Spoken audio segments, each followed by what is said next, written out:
নমস্কার বন্ধুরা, আমার চ্যানেলে আপনাদের আবারও একবার স্বাগত জানাই। আজকে আমি বানাবো তালের নরম তুলতুলে পোয়া পিঠা। খুবই কম সময়ের মধ্যে এটি আপনারাও বাড়িতে বানিয়ে নিতে পারেন। চলুন দেখে নেওয়া যাক। তার জন্য আমি এখানে প্রথমে একটি বড় পাত্র নিয়ে নিয়েছি। এর মধ্যে দিয়ে দেব 1 কাপ মাপ করে 2 কাপ ময়দা। তারপর আমি এর মধ্যে দিয়ে দিচ্ছি হাফ কাপ পরিমাণ সুজি। এরপর দেবো স্বাদ মতো হাফ চামচ নুন। এরপর এর মধ্যে আমি দিয়ে দিচ্ছি হাফ কাপ পরিমাণ চিনি। আপনারা চাইলে এখানে গুঁড়ো ব্যবহার করতে পারেন। এরপর আমি এর মধ্যে দিয়ে দেবো আগে থেকে গরম করে রাখা তালের শাঁসটি। আমি এখানে মাঝারি চামচের 2 চামচ তালের শাঁস ব্যবহার করছি। আপনারা চাইলে এর থেকে বেশি পরিমাণও দিতে পারেন। আমি এখানে এইটুকুই ব্যবহার করছি। এরপর আমি এর মধ্যে দিয়ে দেব হাফ কাপ পরিমাণ লিকুইড দুধ। এগুলি দেওয়ার পর আমি একটি হাতার সাহায্যে ভালো করে নাড়াচাড়া করব। মিশ্রণটা ভালো করে পুরোপুরিভাবে মেখে নেব। কিছুক্ষণ মেখে নেবার পর আমি এখানে 1 কাপ পরিমাণ জল ব্যবহার করছি। আপনাদের জলটি পরিমাণ অনুযায়ী দেবেন।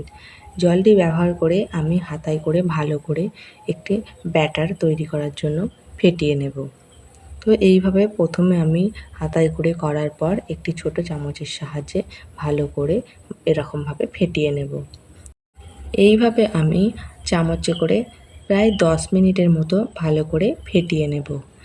তাতে করে পোয়া পিঠাগুলো কিন্তু সুন্দর নরম এবং তুলতুলে হবে, আর খেতেও কিন্তু দুর্দান্ত লাগবে। তো আমার এখানে ফাটানো হয়ে গেছে। এই ব্যাটারটা কিন্তু খুবই একবারে ঘনও হবে না আর পাতলাও হবে না, একেবারে মিডিয়াম হবে। এরপর একটি কড়াতে কিছুটা তেল দিয়ে তেলটিকে হালকাভাবে গরম হয়ে যাওয়ার পর আমি গ্যাসের ফ্লেমটা কমিয়ে দিয়ে একে একে পোয়া পিঠাগুলো ভেজে নেব। প্রথমে আমি একটা পোয়া পিঠা দিয়েছি। এই পোয়া পিঠাটা একদিকটা হালকা করে লাল হয়ে এলে আমি ছান্তার সাহায্যে উল্টে নেব।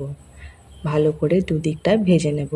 গ্যাসের ফ্লেমটা কিন্তু অবশ্যই কমিয়ে রাখবেন, না হলে ভেতরটা কাঁচা রয়ে যেতে পারে। অবশ্যই ভালো করে ভেজে নেবেন। এইভাবে আমি উল্টে পাল্টে ভালো করে ভেজে নেবার পর পোয়া পিঠাটা লাল হয়ে এলে তুলে নেব।